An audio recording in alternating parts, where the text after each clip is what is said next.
Why did you want to join the RAF Regiment? I didn't want to be stuck in an office job. I wanted to get out on the ground.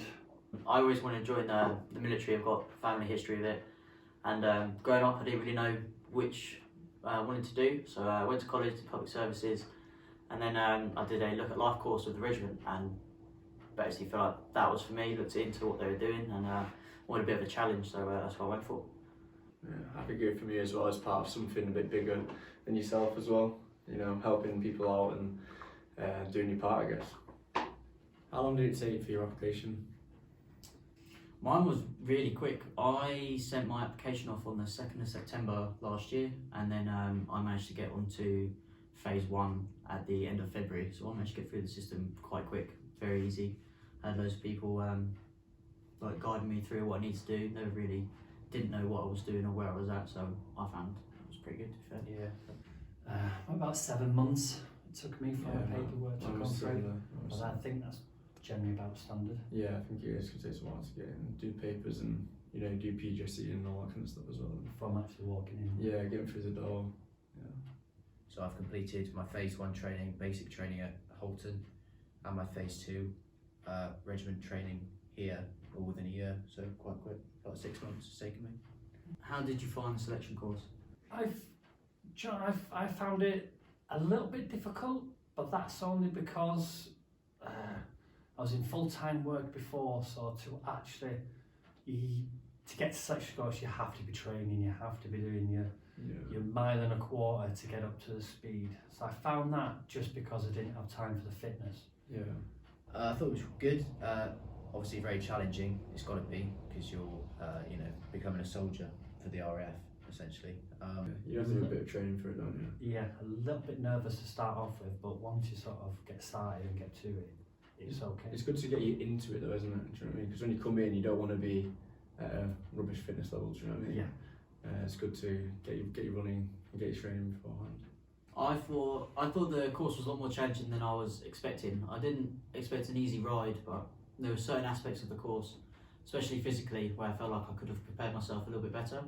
But overall, I felt like it was a really good environment to learn in, because you very quickly learn to correct your mistakes and not make them again, which I felt made me better as a soldier and as a person, because it made you realise that if you did something wrong, you just need to own up to it and then crack on, don't do it again. And then as soon as you start implementing that into normal stuff, it goes across really well. But yeah, I'd say it's a good course. There are some, obviously with anything there's challenging parts, bits you find a bit hard, but as long as you know what you need to do, it all ends up falling into place. Yeah. What was phase 1 training at Holton like? Phase 1 training was a lot easier than here, but obviously it has to be, we're an elite force, we need to do. But phase 1 training, it's a lot different to regiment training, but it does get you into that military mindset. So obviously, if you're not used to getting up at whatever time in the morning, gets you up, gets you doing things, you know, gets you your kit squared away and stuff like that, and you do quite a lot of drill, and it gets you your fitness up to a good level, because you do quite a lot of fitness there, and that helps you a lot in your phase 2 training. If you wouldn't have gone through that, then coming here would be a bit of a shock. Yes, even if you're sort of slightly unfit, phase 1 gets you up to the basic standard to move on. Definitely, yeah. It'll definitely get you ready for what's coming next.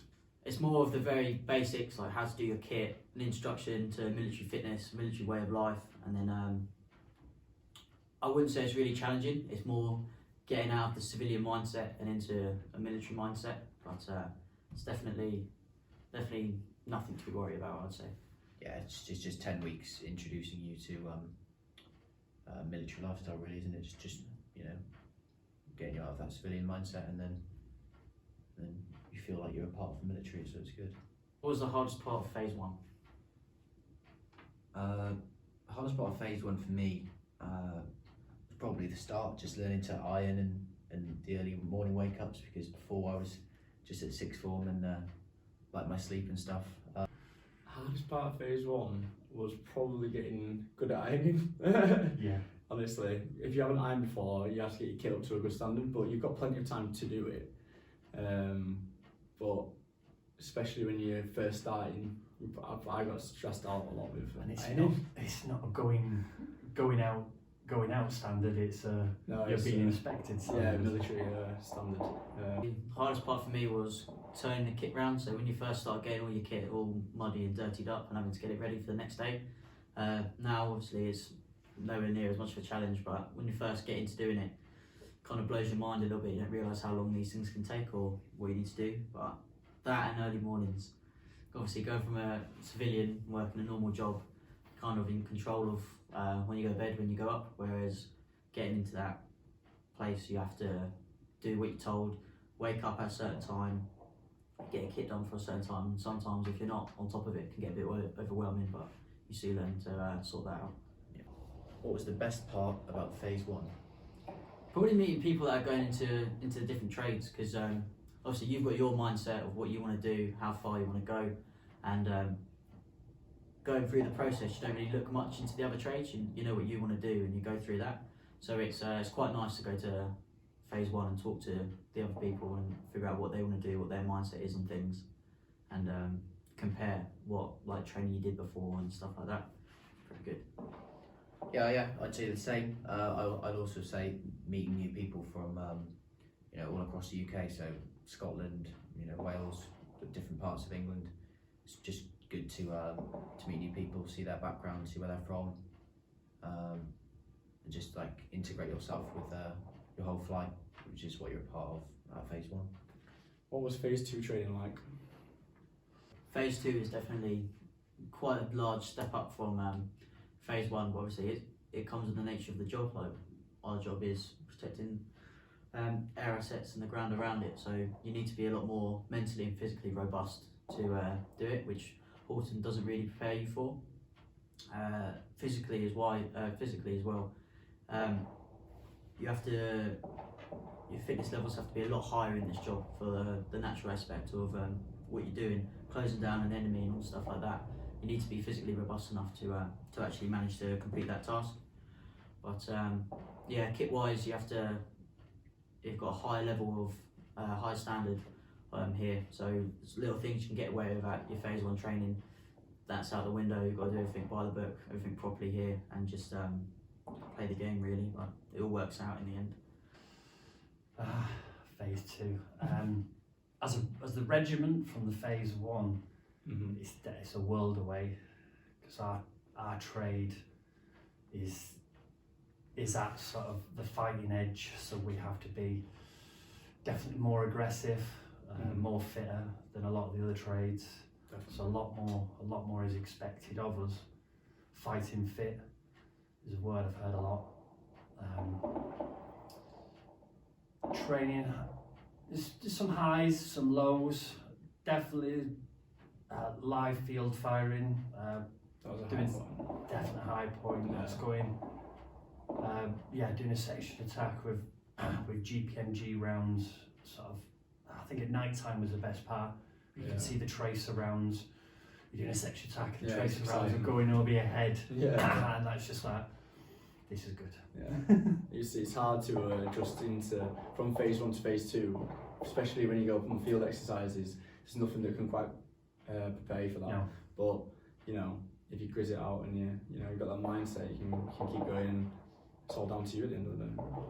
Mental aptitude is Massive. generally, I think, is the key. Massive thing. Willingness to actually be pushed and push yourself, Yeah, and no matter if you're cold, wet, just pushing on, and definitely. Next It's the day. job, isn't it, at the end of the day? the next You know day. what you're signing up for. What was the hardest part of phase 2 training? Hardest part of phase 2 training was probably the introduction into the field exercises for me. So learning all your field craft, learning how to operate from like a single man shell scrape. So just like a bivvy sheet over your head. That's all you've got. Eating rations out of your mess tins and stuff. It was a shock to the system for me. I think. Yeah, I'd say hardest part is definitely the transition. So first of all, you cover rifles, and then you go into your field exercises, and that initial field exercise is definitely a shock to the system, because you hear about what you're going to have to do, what goes up, and you think, oh yeah, I can do that, it's easy. But once you're actually there doing it, it very quickly becomes quite difficult if you don't know what you're doing. But if you listen, pay attention, it becomes a lot easier. You just have to go over the flow of things. Naturally, you're going to make mistakes, but as long as you learn from them and change what you're doing for the better, then it all works out well. But definitely the hardest part is that initial introduction to fieldcraft. I would say for myself, as an older candidate in my 40s, I would say the fitness, because before I came here, I did really struggle to get my fitness up to the decent standard, just purely because I had to work and I didn't have that time. And that's part of the appeal of the job that I wanted. Is my job is to stay fit and healthy. So it's just the initial part, I think the fitness I struggled with, but I kept going, and then over the weeks I caught up, and now my standard of fitness is just the same as everyone else's. I'm not in my 20s, so I'm not as fast, but I'm just the same as everyone else. It's that mental attitude again though, isn't it? Do you know what I mean? You keep pushing yourself through, you're going to get, I think the hardest part for me, I think, was just getting used to the field. Field 1 had quite a lot of phys in there, which I found quite difficult. Even though you do physical training here, field phys is quite a lot different, isn't it? I think it's one of the differences is you're doing stuff continually, so it's one thing after the other. Yeah, and so we're going to our harbour area, we'll be digging a shell scrape, but then the next thing will be going on patrol, practicing section attacks. So it's one fitness, next fitness, and then robustness. That's it. It has to get you prepared for if we were going to do it though, doesn't it? Do you know what I mean? So you can understand why they do everything that we do in the field, but it's just getting used to it. I think is quite a hard thing, and it's just all about your mindset and pushing through the boundaries. Well, that's the job, isn't it? That's why you come. Yeah. What was the best part of phase 2 training? So I don't really have a best. I'm stuck between two options. I've got close quarters battle. That was probably the most exciting week I did. So learn to clear buildings, go through rooms, taking on multiple targets. That's probably the best bit for me, because you're up close and personal. You're constantly alert, looking about for what's coming next. But also what I'm torn between is live field firing. So throughout your training, you're doing your attacks, your ambushes and all this blank, so to just test run it all. And then at the end, you see it all come together with live rounds, live grenades. And it's really fulfilling, really, to see what you started off with at the flight, so no one really know what they're doing, to that end product where everyone's firing live, you're running about in between each other, closing in and completing all of that. I'd say that's probably the best part of training for me. Yeah, definitely. Live field firing for me. Just being able to throw real grenades and do full section attacks, and when everything works together, I reckon that's definitely been the best part. Live ammunition, it's dangerous, but the safety's all there, and you're fully trained at that point. So range days, live field firing. Yeah, as I mentioned, live field firing. Definitely. Grenades. That was a throwing the grenades. That was really nerve-wracking. Yeah, before you go down the lane to throw them, you're like, holding the grenade and just thinking, this thing could kill me, and I'm in charge of this. And then the next thing you do is you're doing a section attack with it in your pouch, running around. You get more confident with it, don't you? Because anybody that's gonna have a grenade in hand is gonna think, you know what I mean, this is but that really got the adrenaline going. Definitely. And that was good. And once you do it once, twice, it's absolutely fine. It becomes natural to do it, doesn't it? But the live field firing was definitely probably the best part for a lot of people, I think. And I found when you're doing the section attacks, because it was live, the targets were popping up in the distance, and you're actually having that confidence and the training to aim, and you're shooting the target and it's actually falling. And actually, not bad for you. This is good. This is good. I think as well, CQ Beach, that was close quarter. That was good. Close quarter. Yeah, that was going through different rooms. Love that. Yeah, definitely that was. Especially when we got to the simulation rounds and stuff like that. Yes, I mean, Because we were all nervous, weren't we? Because we thought, well, if you get shot by a simulation round, it's gonna work, but it's not Yeah. it's not too bad. it's just like military ping pong. Yeah. How hard are the field exercises? As you become, it's like with anything, you know, cliche, but practice makes perfect. So the more field exercise you do, it's not necessarily the easier they become. You just become better at it, I'd say. So you're just more fluent in everything you do. So like your morning administration, so you know, having a wash, having a shave, cleaning your weapon, you know, doing all that good stuff, you just become quicker at it. So it naturally just becomes easier as the course goes on and the field exercises progress. I'd say the exercises are hard, but only certain aspects of them as such. So obviously when you start out, you don't really know what you're doing. So getting up in the morning, freezing cold sometimes, having to wash, clean your weapon, like you said, it can get a bit hectic. But naturally, as you go through the exercises, certain aspects of it start to become easier. You're constantly learning. But in my opinion, I'd say the first two exercises were fairly hard, just because it's getting that mental robustness. Was this what you need to do? Just crack on with it. But as you go through them, as you start to pay attention a little bit more and take on board all the learning points, it definitely does become easier towards the end, where it doesn't feel like that much of a challenge at all, because by that point you're fully trained up, you know what you're doing, you know what needs to be done, what's expected of you. So it starts to roll a lot more smoothly. That's what I'd say. It's definitely a bit rocky at the start, but smoothens out towards the end, and it starts to become really enjoyable. To be honest, I think it's as how hard you make it. If your mind's not in, if you're coming into the job expecting to be all nice and warm and dry, then you're gonna find the field hard. At times you're gonna be wet, you're gonna be cold. Of course, yeah. And you just say, why am I doing this? But it's just like, because I absolutely love it. It's about keeping in your mind why you are doing it. Yeah, because every day is different, every day. And yeah. it's about that pushing yourself. Yeah, it is hard. But it's I think the hardest part of the exercise is actually your attitude. But it's just like, and actually coming through an exercise where the weather's been really bad, it's just afterwards a really good sense of achievement where actually I can survive. I can survive a week. I can eat rations and rations aren't too bad, honestly. And come through it and be fitter. Yeah, definitely. Yeah, they were hard. I reckon it depends what field exercise you're talking about. I mean, CPM for me was slightly hard because it was quite hard to get used to it.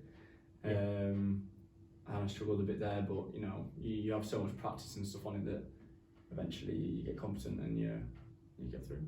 How fit do you need to be to join the RAF Regiment? I didn't feel I was fit enough. I was, but I had faith that actually the training programs are all designed to build up your fitness. So you're not expecting to run around with a heavy weight. No. We start off light, so we did runs with the boots, just boots, no weights.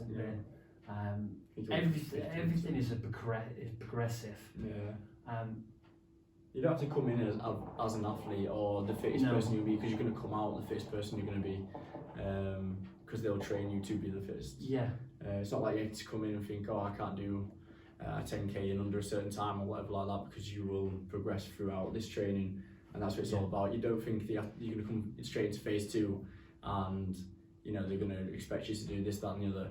They're going to expect you to do milestones at a time, stages, and if you keep hitting them, you'll be absolutely fine. By the end of it, you'll be as fit as you.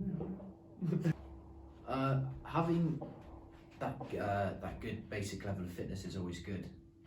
So before I joined, I played football, and I felt that's helped me a lot with training, because you need to have that basic level of fitness because it just helps so much. Like when you're in the field, you know, when you do like physical educational course, all the lessons you have, it just helps. But you don't need to be super fit because the course is designed to make you fitter. Joining up is designed to make you fitter. So when you finish, when you get to the end point, that's when you should be, you know, at the peak of your fitness. So I wouldn't worry too much about, you know, trying all these different programs or whatever. Just stick to what you know, and you get fit. The course is designed to help you get fit. Yeah, so naturally, obviously, we need to be fit for our job. It just comes part and parcel with it. However, you don't need to be the fittest of blokes. I'm certainly not. There's the long man here, he's a lot fitter than I am. But like you said, you turn up to your phase one, they'll get you up to a basic level of fitness, and then once you turn up here, they'll just build on that. You'll naturally see it progressing, and you'll get a lot faster, a lot stronger, and there's nothing really to be worried about as long as you get that basic level down first. Moving through it, it's a nice steady curve. There's no massive drops or anything like that. But yeah, you do need to be fit. But here they'll change that. They'll make you as fit as they need you to be. So there's no need to really worry about it. The only advice I'd really give is before you start joining up, definitely get on some get on some runs. Maybe put some weights in a bag or something like that, just to build you up, just get you a little bit used to it, and then it'll just make life a lot easier when you get here. What advice would you give to those thinking about joining the regiment? What advice would you give to those thinking about joining the regiment? Do it. That'd be my advice. Yeah, just have a think about what it is you want out of your career. Look at everything that's going on, but definitely give it a consideration, because I didn't really know much about the regiment at all before I went out to look at life course, and then once I found out about it, started looking into it, I basically fell in love with it, and that's all I wanted to do. So just that really, just look into it and prepare yourself physically. Like I said, just make sure that you've got a basic level of fitness, and come with a good mindset. Don't be a quitter. Basically, just come in, expect challenges, but take it on the chin and just roll with it. Yeah, there's so many, you know, there's endless possibilities and like different career paths you can go down after you join the regiment. So you can do your pre-para selection course, and then that can stem you on to getting your parachute wings, and then you can be attached to the parachute regiment. So there's so many different opportunities of activities and different things you can do. You can get your driver's license, you can do adventurous trading over in France, you know, wherever. So there's so many possibilities that come with the job. So I definitely join. It's been the best choice for me at 17. I know I'm a lot better off at the moment than all my mates back at home. You know, you earn good money, and hopefully I'm going to get a good career out of it all in the end. So yeah. I'm 44. There's a reason why I'm doing this. It's because it's good choice. Yeah, It's a good, especially if you're thinking about work-related. COVID-19, there's a lot of unemployed people. The military's job security, and no 2 days are the same. We're constantly I think looking around.